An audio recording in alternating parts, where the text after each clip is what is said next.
welcome to our fourth installment of Eat, Drink, Vote. My name is Kathleen Mueller, and I'm the Northern Illinois Policy Organizer at Illinois Stewardship Alliance, and I'll be your host today. I'm excited because this is the fourth of 9 weekly web discussions happening each Tuesday at noon from now until Election Day on Tuesday, November 3rd. We're going to meet with farmers and partners to discuss the most pressing food and farm issues at stake this election season.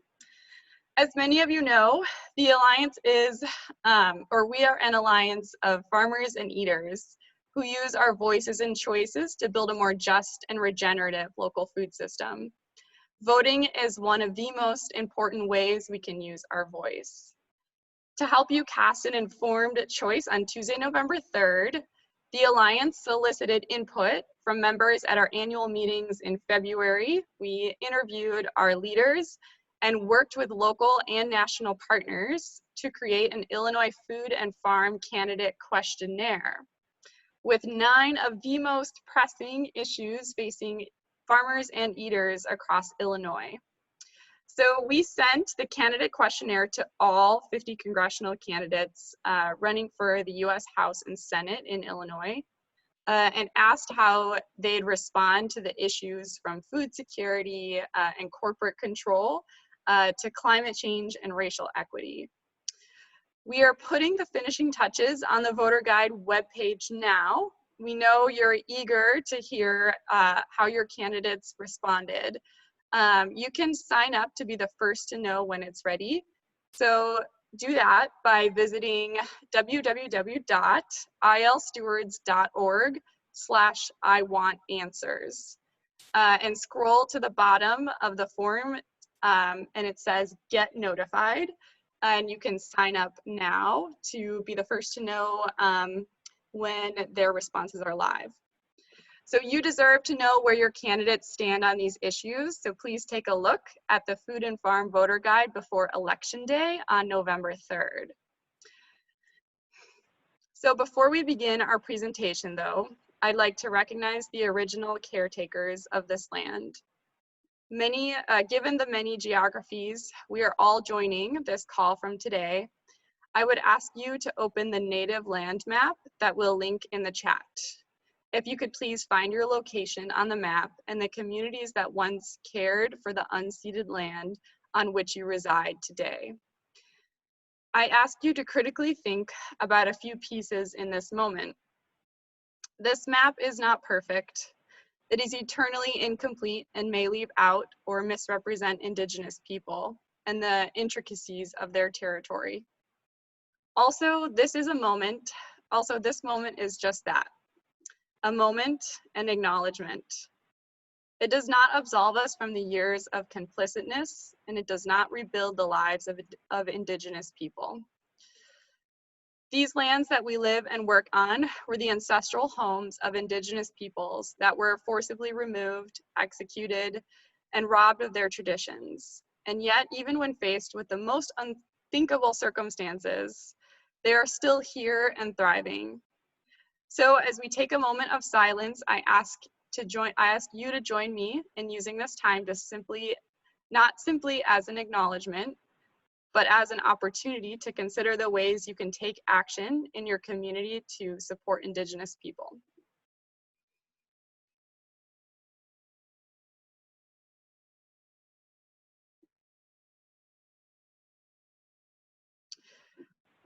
Thank you.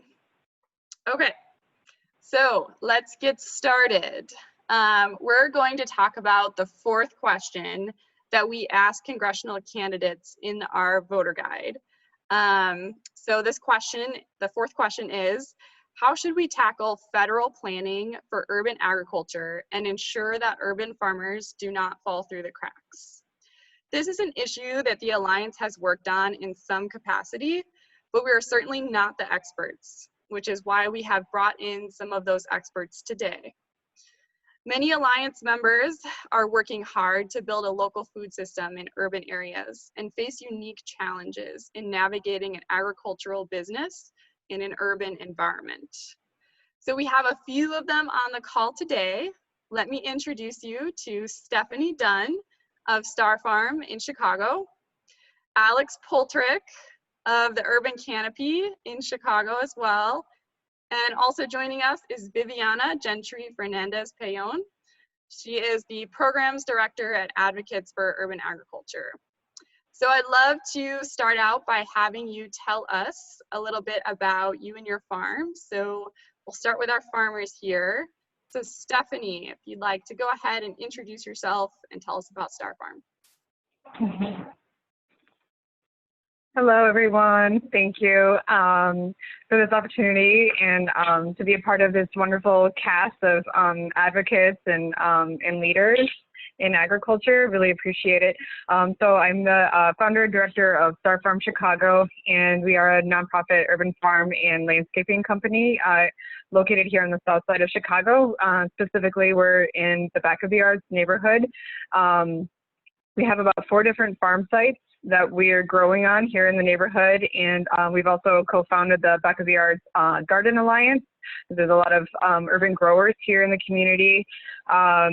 Right now, our nonprofit component, we engage the community in a lot of different programs, specifically for adults and youth with physical and developmental disabilities. So several organizations use the farm as a platform for vocational training and horticulture therapy. And this year we were actually able to employ 2 of those graduates from those programs as our staff. And we also have a really great women and children's program. Our manager has developed to specifically to serve local women coming out of domestic violence situations or experiencing transitory housing. And they have opportunity to come to the garden and bond with their children, as well as learning business planning skills and developing other skills in entrepreneurship specifically linked to sustainability. So that's been really great. It's kind of put on hold this year with the pandemic, but we've just been focusing on other ways to engage with them. Other than that, we build school gardens, residential and corporate gardens, and we sell at 4 different farmers markets, and we're about to open a brick and mortar fresh market here in the neighborhood as well. So, yes. Awesome. Thank you so much for joining us today. Okay, we'll turn it to Alex. If you'd like to introduce yourself and tell us about the Urban Canopy. Unmute. My name is Alex Poltorak. Help run an urban ag organization called Urban Canopy. We started almost a decade ago and now do quite a number of things that are a little tough to explain how they all come together, but fundamentally our vision is how do we help create a sustainable and equitable food system, knowing that sustainability and equitability can be kind of vague or misused or just mean something slightly different to everyone. We have more measurable mission areas that we focus on that somewhat align with people, planet, and profit. But for us, the first is around community and how do we increase healthy food access, engagement, involvement, stuff like that. Second area is around environmental issues, reducing food miles, increasing the ability of the land and the soil, preventing landfill waste, pesticides, stuff like that from the environment. And the last around the sense of a local living economy. So not just is Urban Canopy surviving as a business, but how do we help the entire local ecosystem of food and farming businesses? That's kind of heady and lofty. And then in terms of the stuff that we do on a day-to-day basis, we run an indoor farm in a former meatpacking facility. We run an outdoor farm in the Englewood and Auburn Gresham community. We run a collaborative community-supported agriculture program called Luxa for local unified CSA. We do about a dozen farmers markets a week, primarily on the south and west sides of Chicago, which the city calls food desert neighborhoods, in addition to more of a traditional wholesale distribution system. And then to complete the whole cycle, we compost. We run a compost collection service called Compost Club, which serves over 2,000 residential and commercial members around the city, preventing their compostable waste from ending up in landfills and instead creating soil that can be part of growing again. Awesome. Thanks, Alex. Thanks for joining us. Okay, so last but not least, Viviana, would you like to introduce yourself and tell us about Advocates for Urban Agriculture? Sure. Hello, everybody. It's great to be on the call with you. As you mentioned, I'm with Advocates for Urban Agriculture, which is a coalition of urban farms, community and school gardens, individuals, and then also urban farm businesses working to support and expand sustainable agriculture in the Chicago region. We have a number of different areas that we focus on, including educating, running workshops, creating spaces for farmers to share in their knowledge, and just share in space with other agricultural practitioners in the region. We work to endorse good practices as well, whether it's from food safety perspective, but also just neighbor care as well. We work to connect growers and consumers, and also connect growers and consumers to different resources through our active coalition, and making sure that growers are also aware of all the resources that are available. We also have a very active jobs page on our website for urban agriculture. And then, of course, it's in our name. We also advocate for, policies that will allow urban agriculture to thrive in our region and certainly in Chicago. So it's been a lot of our focus throughout. And just personally, I'm also a grower here. I'm from Chicago. I came to AUA from having an indoor mushroom business, and I also run a nonprofit community garden in my neighborhood. Awesome. Thank you for joining us. I feel like we have such an amazing set of knowledge here, so I'm excited to get started. So we're here today to talk about City Foodscapes, federal support and planning for urban agriculture. This is the 5th of 9 questions we asked congressional candidates in our Food and Farm Voter Guide questionnaire. So if you're following along at home or at your home office, you can download the candidate questionnaire at www.ilstewards.org/IWantAnswers. Okay, so let's get started. So 2 weeks ago, we talked about challenges that beginning farmers face when starting out. Urban farmers face many of those same challenges, plus a host of others. So we will get to talking about some of those challenges you face in a bit. But first, I want to ask our farmers, what inspired you to farm? So Stephanie, we'll start with you.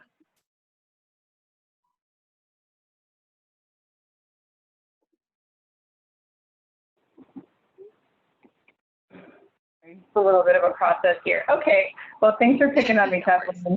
So I've been a grower since I was a child. That's what we, I was raised as with my mother to help us grow food to supplement our diet.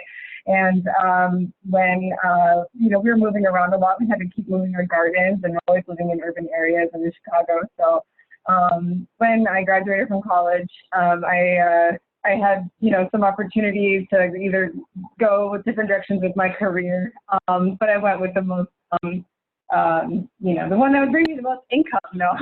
I became a master gardener, and so that really put me in about 100 different community gardens throughout the city of Chicago, and working with their communities and their leaders and their clients, and just saw the amount of diversity and the impact on so many different levels gardens have on community wellness, mental health, physical health of individuals, just changing a lot of outcomes and giving people like such a unique placemaker for healing, for recreational activities, for engage. For basically, a garden, we kind of defined it as just something that you created for yourself, because there's no other place like it in the world. There's no other, cultural establishment. There's no other resource like a garden. It's very unique. So that was very challenging, and it was very interesting. And so when I had the opportunity to start my own operation about 5 years ago, I jumped on that, and was in the back of the Arts neighborhood, and I have family here. My husband has family here, so it was really a wonderful challenge and opportunity to work on that level with the community here. and grow something just very unique, and see all the different ways that impacted the neighborhood here. So yes, it's also really fun. Thank you so much. I love the ending there. Farming is fun. So Alex, we'll turn it to you. What inspired you to farm? Sure. I'll go the super fast version. That I used to be an engineer and then wasn't super satisfied with that as a career. Went back on my MBA and then had a fellowship within the Chicago public school system here in Chicago. And it's the first time that I learned that a lot of kids get their only meal of the day or their only food consistently is at school. A lot of neighborhoods, a lot of kids in Chicago struggle with food security. And in a lot of neighborhoods, there's just not very many healthy options of what to be able to eat. And that really stuck with me during the fellowship, that my mom was always around when I was younger, cooked, made sure that my sister and I were kind of like physically present and able to participate in school and really do well. And obviously CPS has a lot of challenges outside the school and inside schools. And this food one really stuck with me, that how do we help grow more food within neighborhoods so that by definition they're more accessible and attainable and included as part of these kids' lives and as part of these communities. So that was about 10 years ago, and after as the fellowship was ending, essentially that was the next step for me, is started the farm. Mm-hmm. Thank you. Okay, we're gonna keep moving along. Viviana, AUA advocates for urban agriculture. Can you tell us why it is important to grow food in cities? Sure, I feel like that's such a huge question, but you know, something that Stephanie and Alex have already spoken to. I mean, food security seems a pretty blanket logical answer for that. You know, we've definitely seen in the pandemic, it's become a lot more apparent to people just how far our food needs to travel to get to us, and when that cold chain system breaks down, you know, where does that leave us? I think it's particularly important now because you know, food insecurity has tripled since the beginning of the pandemic, particularly with households with children. So that's just, you know, I think something that everybody can probably relate to, right? But then on the other side of that too is the ongoing food insecurity that has always existed because of food apartheid in our city and cities across the U.S. of, you know, just the intentional, even though it may not have seemed so off the bat, exclusion of, you know, what's provided in particular areas, and you know, the healthy food options, and then also the consequential food inequities that exist because of that. So to me, that seems, you know, the things off the top of my head that definitely jump out, in addition to all of the other numerous benefits that come alongside with urban agriculture, both of green space, you know, cleaner air, being a space there people can reconnect to the earth and understand where their food comes from, and just having that, you know, in your vicinity immediately available so that you can understand what that is and what that can mean for your life, and also the impact that it has on your life. Mm-hmm. Thank you. So farmers, can you give us some examples of challenges you may have faced in growing your business? So Alex, we'll start with you. Feels like every day is a challenge. It's just very hard work. In terms of some of the broader maybe policy side of things, there's definitely a disconnect in urban environments of even awareness of what agriculture is and how it's done. You can think of in a rural area, they know farm businesses, they know about land and contracts and resources that farmers would need. In Chicago as a government, that's actually really limited.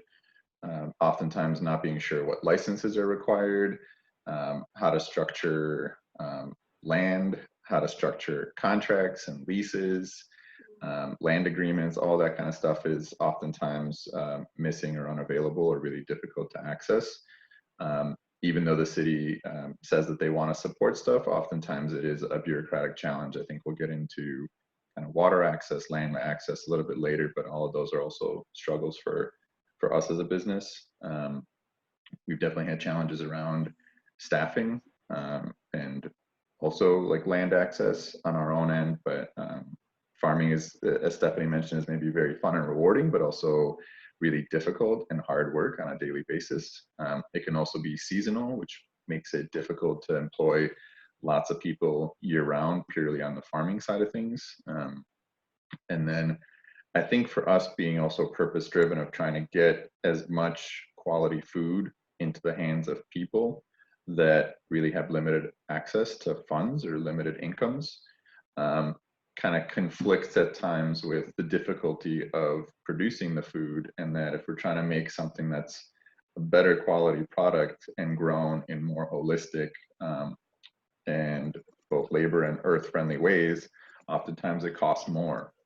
And so how to combine that kind of chasm of trying to get people as much food for as little as possible, and also being fair to labor of producing in equitable and sustainable ways food that's really high quality, and how to get those two sides to kind of meet in the middle has been a creative challenge for many years. Mm-hmm. Thank you for sharing that. Stephanie, what about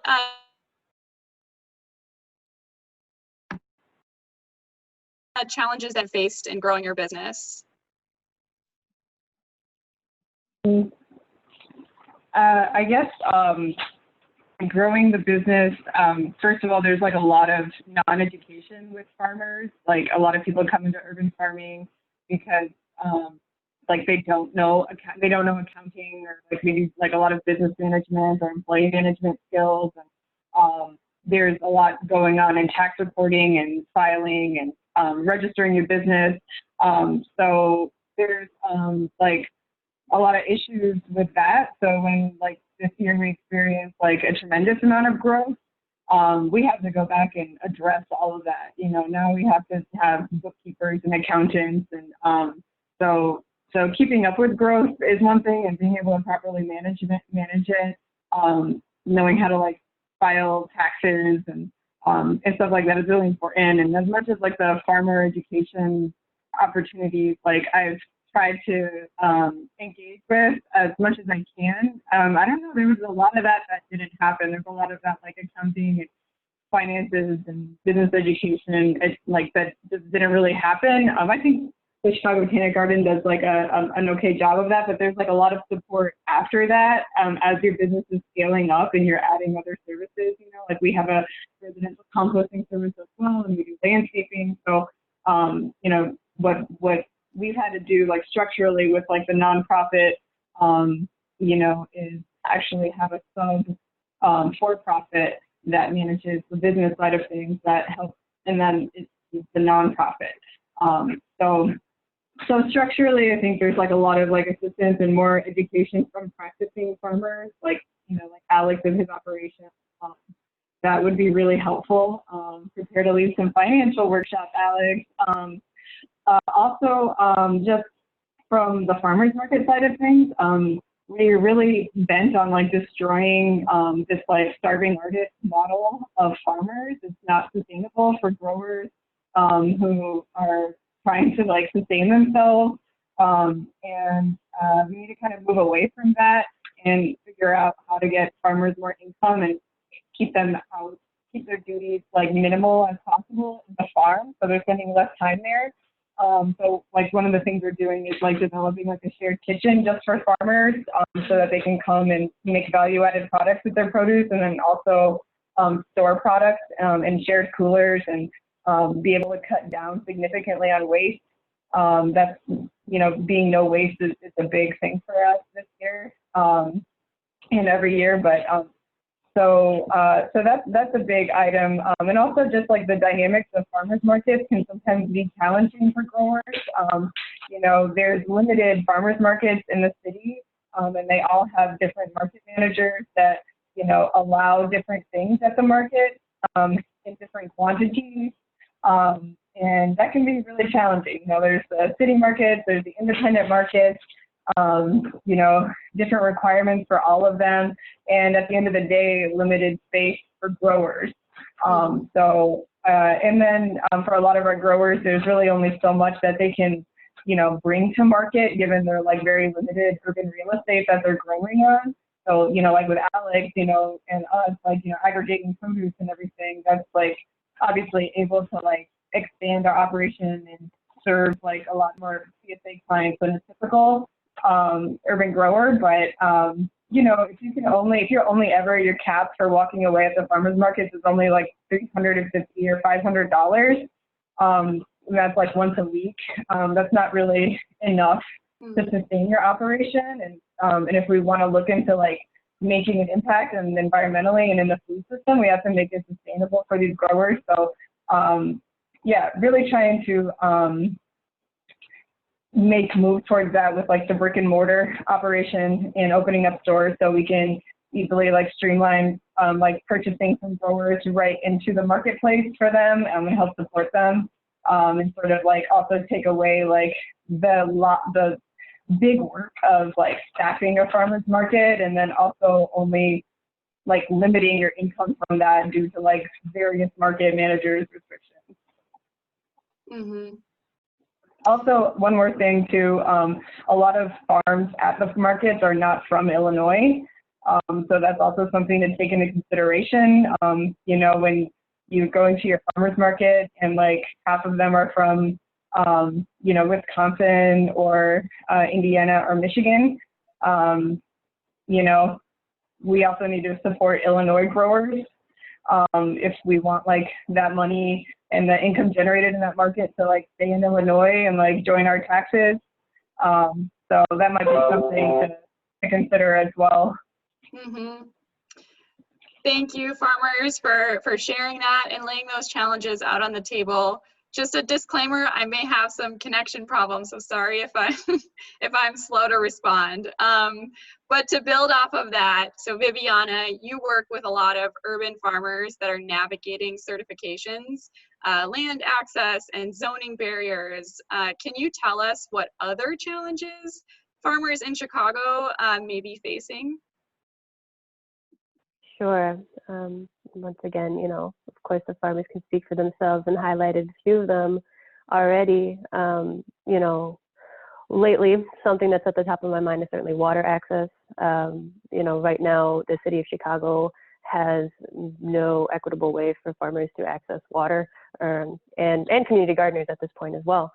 You know, there's been a complete disconnect between the Department of Water Management and the urban agriculture community in the city of Chicago of being able to figure out ways that we can actually irrigate our crops, which is particularly harmful while we're doing a pandemic and a lot of people are involved in emergency food work.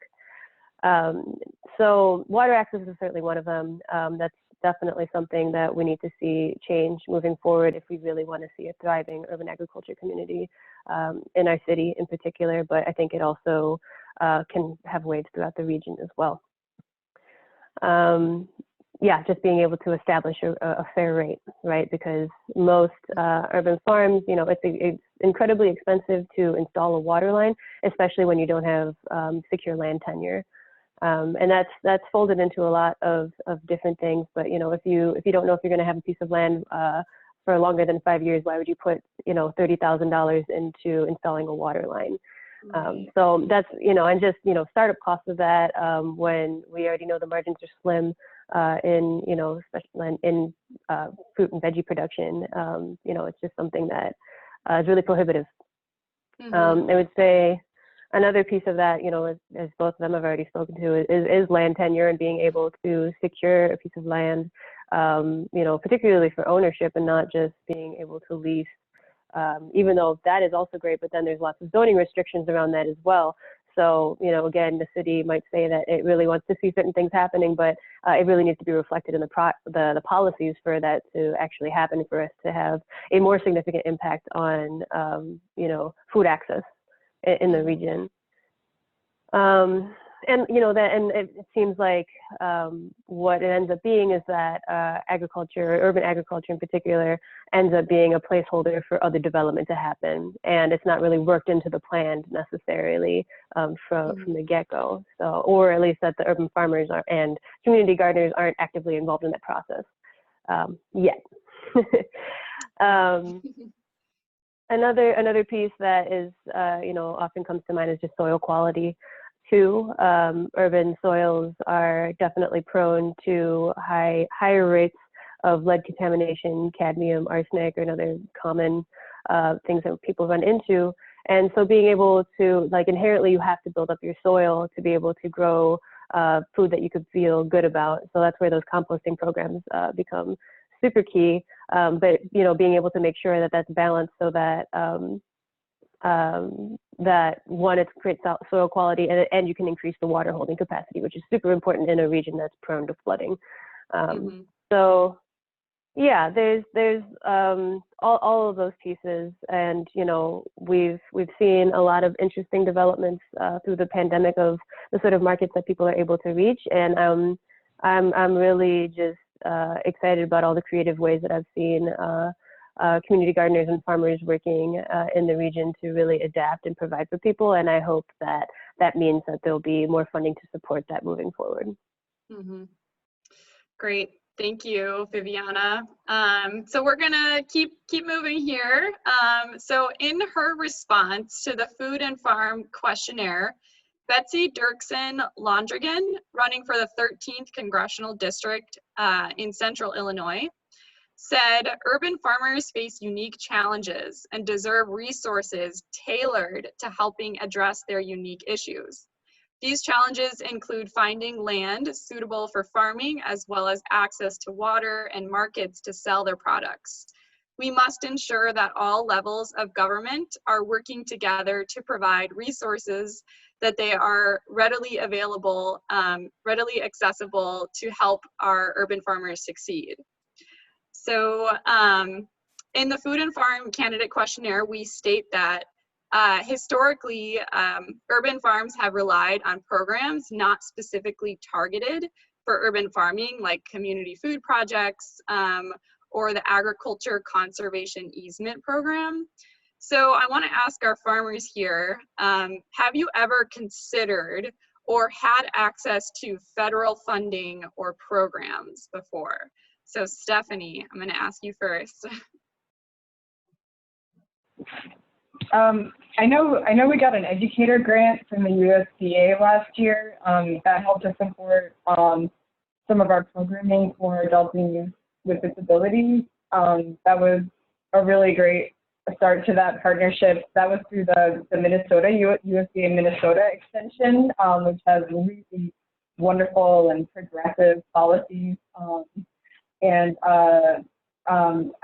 There is a lady, Stacy, who I've been working with to figure out what USDA opportunities could be applicable to our operation. I know that there's like a few very low interest, like practically like 0.03 interest rate, like loan opportunities for for farms in generally, but that'd be to help support like operational infrastructure, you know, like a hoop house or, you know, work vehicles, coolers, outdoor coolers. So there's some opportunities like that. We're very interested in, you know, some of the anaerobic digester and composting opportunities, because, you know, like being like waste haulers, you know, you can take them outside the city and everything, but, you know, working with an anaerobic digester would really help, you know, cut down on our like limited urban space and allow us to compost on site and then turn that into fuel for like our building or something else, other thing we have going on at the farm. That'd be really great. Yeah, it would just be wonderful to look at, like, you know, because we're working with really dense populations. So I think that's a really good opportunity that USDA could incentivize for like farms to work with community partners very close to them, you know. So that would help to incentivize like an urban farm prioritizing their local community instead of like feeling like they have no choice but to go to like sell their produce only to like a farmer's market and like a more upscale neighborhood or something. So if there was like subsidies for farmers to help, you know, make their produce more like financially accessible to like lower income populations, if there was like more assistance to get farmers set up with being able to accept links directly, which, you know, we can, but not everybody knows how to do it.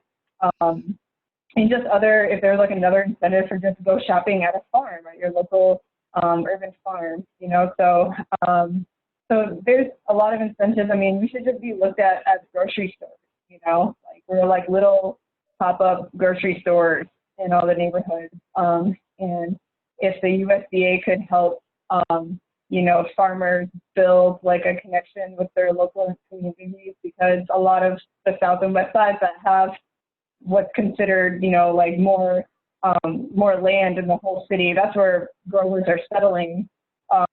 And instead of taking their produce outside of those communities, we need to incentivize them, also keeping them within those communities and developing partnerships with schools, you know, but at the same time, don't expect us to like supply a school, you know, it needs to be like, you know, like with the good food purchasing policy, I've talked to a lot of people about like doing wholesale, but I don't want to do wholesale, you know, that's not financially like feasible for us. I will gladly, you know, work with like a few schools right here in the neighborhood and develop like a meaningful partnership, you know, because they don't understand the scale. They want to order like, you know, 10,000 pounds of carrots from us. So, so yeah, just understanding the scale, and instead of like looking at them as being barriers, as really interesting opportunities to develop like close personal ties and like build like a local resilient food system in those small communities, which are very population dense. So, so that should be valued as well. Great, thank you for that response. So Alex, have you considered or had access to federal funding or programs? We've definitely considered it and kind of looked around for a number of times. And there's kind of been several difficulties along the way. Is in the very beginning, again, about 10 years ago, the USDA's charter from Congress actually specified that it's meant to be rural-based, kind of the majority of their action. So they were a little hamstrung in terms of where they could even fund projects and programs. Since then, I know that they've expanded kind of that view, and that does include more urban and peri-urban and suburban areas. So that's been a positive development. A lot of times the funding is now a little more split or flexible and kind of indicated of what it's meant to support. I think for us being also tiny farmers, even 2 acres is huge in a city environment, but is minuscule in a rural environment or in outside of a city environment. So oftentimes the programs that the USDA focuses on are really big, or government funding is big in terms of crop insurance for multi-thousand acre farms, or equipment purchases. Like we don't have a tractor or need a lot of stuff that rural farms would think of. So in terms of what the funding is kind of dedicated for, doesn't always apply. Some of the stuff that Stephanie mentioned in terms of digesters or other kind of large equipment or investment, that is more of what they're interested in funding. In the past too, there's been challenges with, you need many years tax history, even as a business, to even apply for funding. It can be nonprofit focused, which we're not. We're a for-purpose, for-profit business. So there's been lots of challenges along the way, but fundamentally, I think our model isn't really funding focused. We kind of practice more of the traditional marketplace model. I would say that how do we grow products, create services that people want to buy, and also find ways to make that either free or more affordable to folks that can't purchase in kind of like that standard consumerist model, that there are a lot of folks that are left behind. But the vast majority of how Urban Canopy's budget operates is sales of our products and services. I wish that the federal government, state government, local government supported more food access initiatives and food affordability initiatives. We do get some funding from the city of Chicago, for example, to support the markets that are on the south and west sides. We work with a number of nonprofits, including the Illinois Stewardship Alliance and the Experimental Station and others, on how do we get link match dollars. Link is the form of food assistance in Illinois. It's called different things in different states. At all of our farmers markets, we do a dollar for dollar match. We're looking at how to make that $2 or $3 for every dollar match. We accept senior coupons, which is USDA dollars eventually flowing down to consumers meant to get healthy, fresh produce. We work with AUA and other organizations on land and water access and licensing issues and all kinds of other stuff. So it'd be great if kind of federal agencies or in general government agencies really figured out how to support smaller and more businesses in urban environments. Great. Thank you both for sharing that. So Viviana, I want to ask you, in your role as programs director at AUA, what opportunities do you see for the future of urban agriculture? Yeah, it's wide open, right? You know, people have to eat, and there is land. So there's a lot that we can do. It's just a matter of opening up the policy pathways and financial pathways to make that a real stronger possibility than it already is. Definitely a lot of opportunity around expanding soil quality. And, you know, I think there's space for something like a stormwater credit for, mitigation, being able to hold that, because you look at an urban landscape, you know, an urban farm is going to hold a lot more water than just an otherwise vacant piece of land, right? So there's great value for that for us here in this region. I think there's plenty of opportunities around just, you know, figuring out ways to just continue to circulate dollars locally. As well as, as it expands, as urban agriculture expands in the region, just more employment opportunities for earth stewards and, really valuing that as a form of employment and, creating a quality of life that makes it worth it for people. And so that you can also have the longevity in, that as a career path. Some pieces that I feel both Alex and Stephanie touched on is just like looking at, making a more regional food system and pathways towards that. If we just enforced antitrust laws in the ways that maybe they should be, we wouldn't have giant farms that control our food system. So really being able to just, enforce that, and then really kind of divert that into localizing our food system so that we can be growing and eating in the same region, right?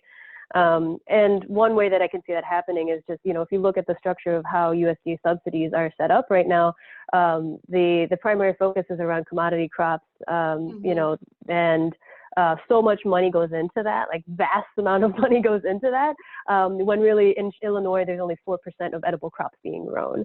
It's not even for feed, right? It's a scenario that's it just doesn't make sense for our current context, certainly within a pandemic and, tripled food insecurity in the region.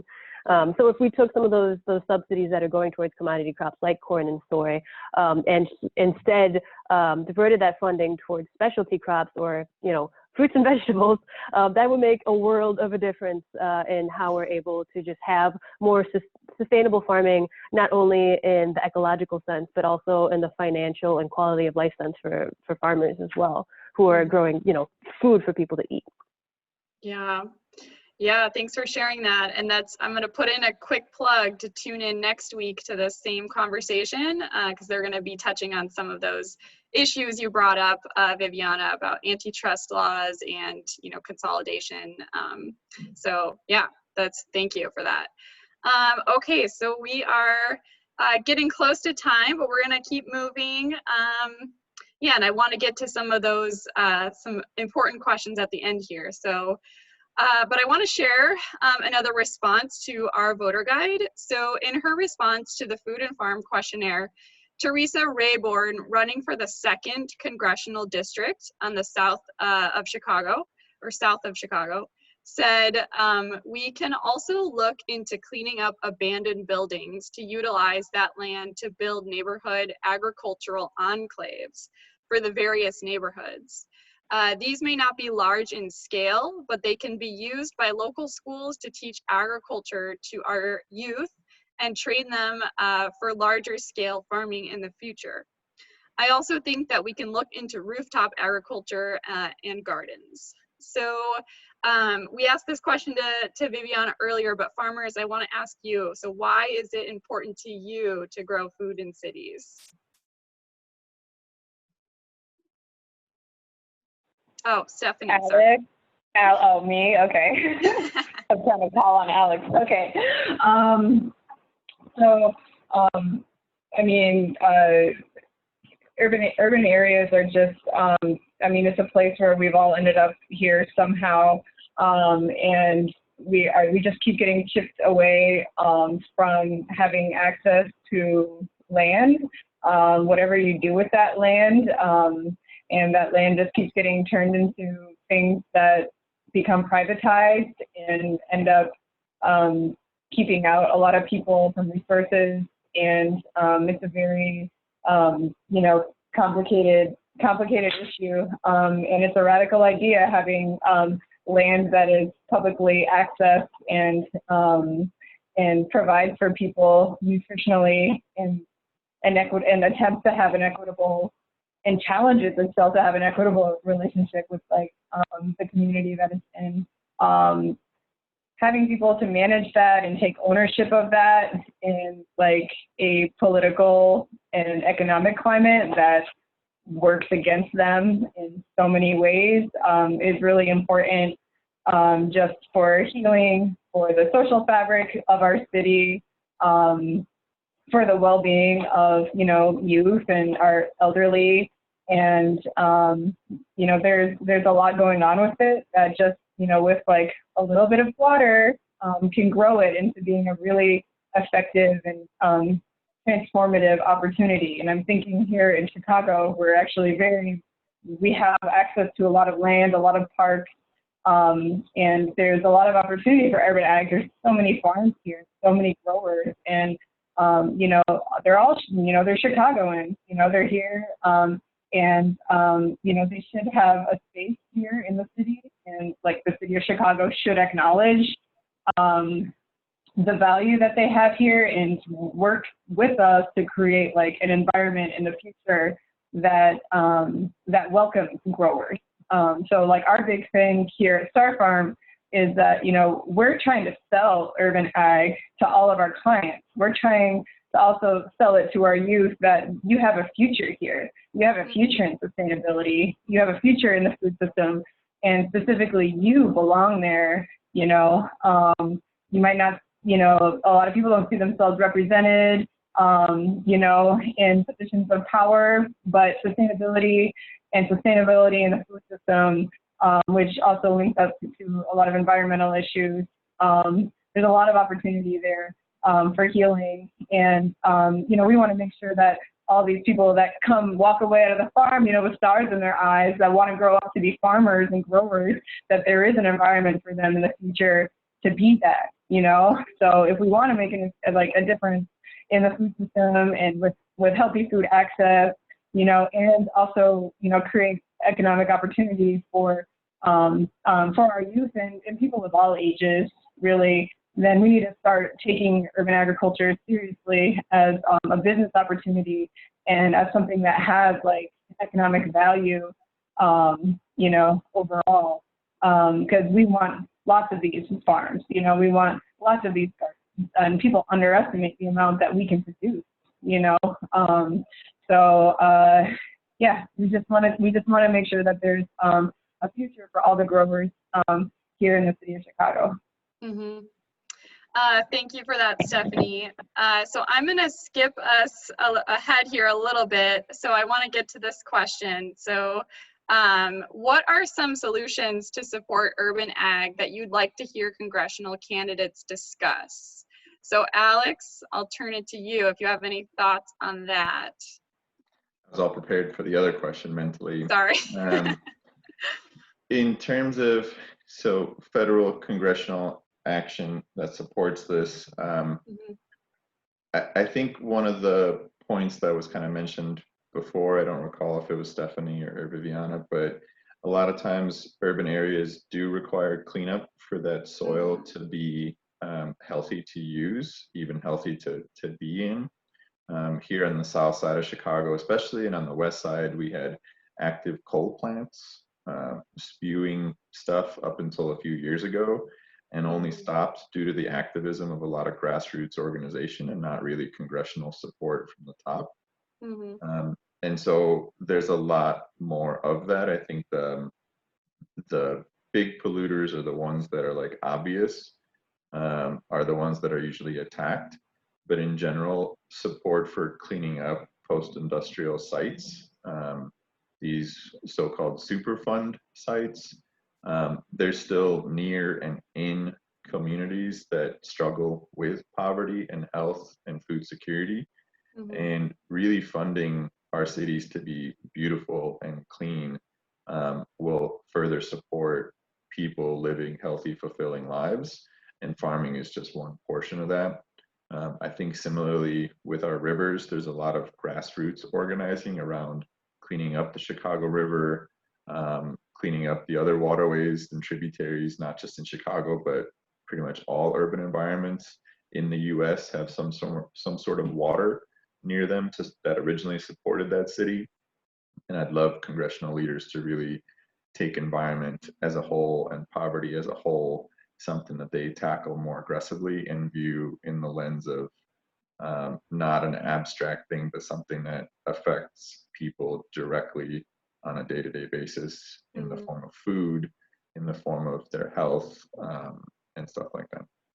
Yeah, thank you.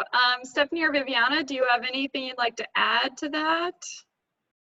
So what would you like to hear congressional candidates discuss?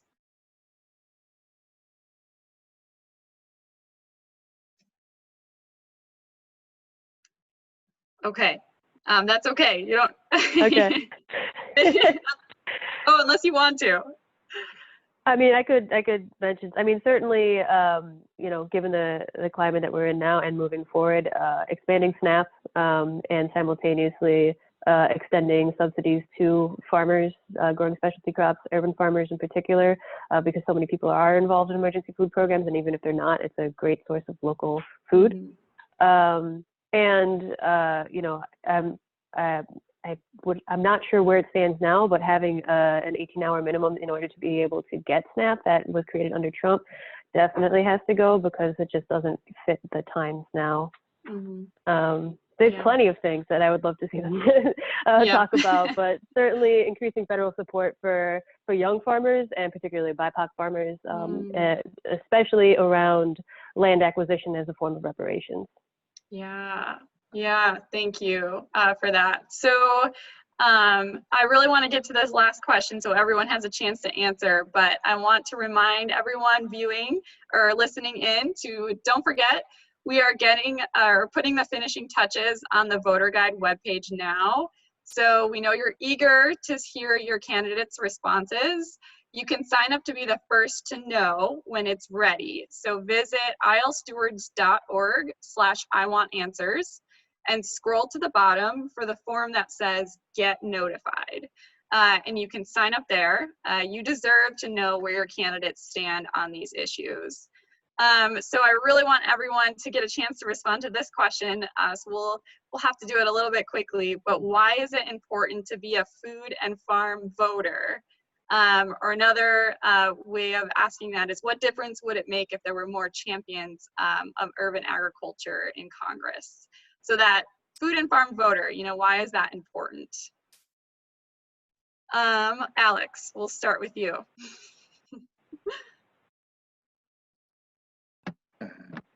Food and farm voter.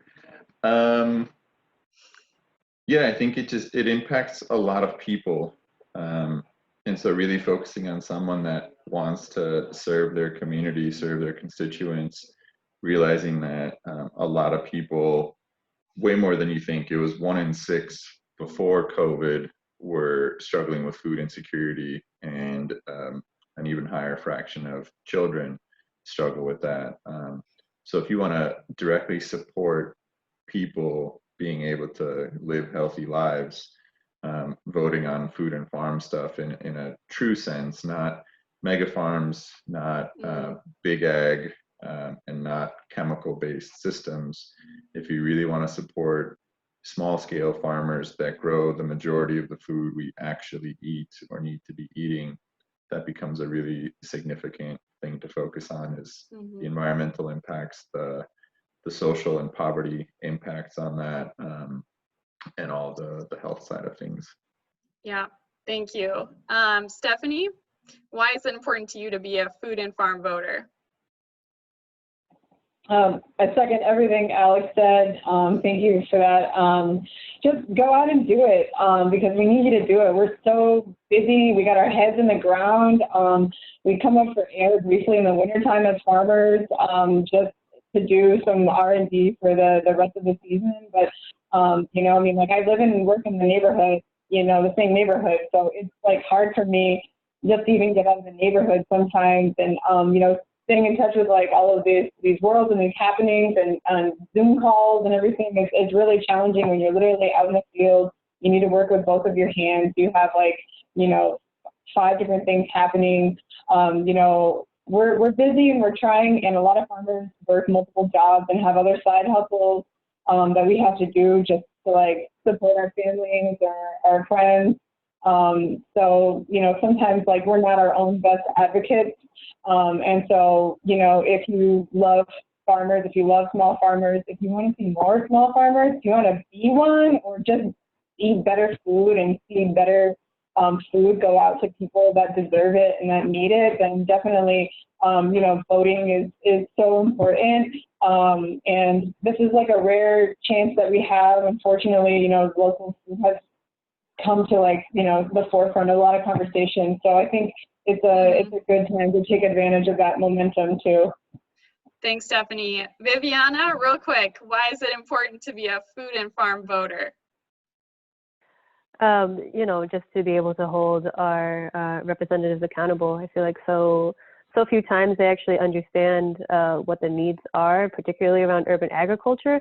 So it's just so key to make sure that you know, that they're incentivized and understand it and can be educated by organizations like ISA and others like it to really understand what the needs are and to be able to make sure that we have a positive food future that, you know, will ensure health equity. Yeah, beautiful. Thank you, all of you, for being on here. I appreciate it so much. So for everyone viewing, don't forget to tune in next week, the same time, same place. You can join us to discuss creating a level playing field, consolidation, farm income, and debt. And I also want to let everyone know that today is National Voter Registration Day. So that means today is the day to check your voter registration status to ensure you are ready to vote in November. So you can do it at nationalvoterregistrationday.org/register to vote. And that should be linked in our chat here on Facebook. So I just want to also say this work is powered by members. You can become a member of Illinois Stewardship Alliance at ilstewards.org/join. So thanks, farmers. Thanks, Viviana. I appreciate you so much. I'm so glad you're out there doing this work. And thanks everyone for tuning in. So, okay, bye.